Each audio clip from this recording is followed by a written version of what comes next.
Hi, my name is Matthew Pierce. I'm a software engineer, and today I'm going to show you how to get Chrome to show you the passwords of your online accounts that you've saved.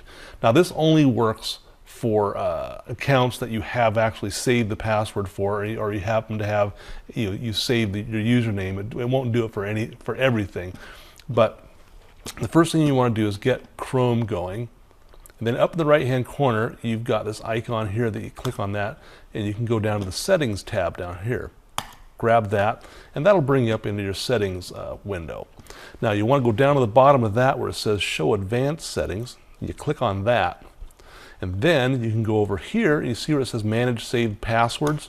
Well, this here, which is obscured now for security purposes, it has all of the websites and my usernames on those websites, and a column that has the passwords that are obscured. Right now they're obscured so you can't see them, but what you can do is click on any one of these, and a little box up here will show up that says show. You can click on that show box, and it'll show you what the password is for your website. So my name is Matthew Pierce, and today I showed you how to make Chrome show you the passwords. Thanks for watching. Bye.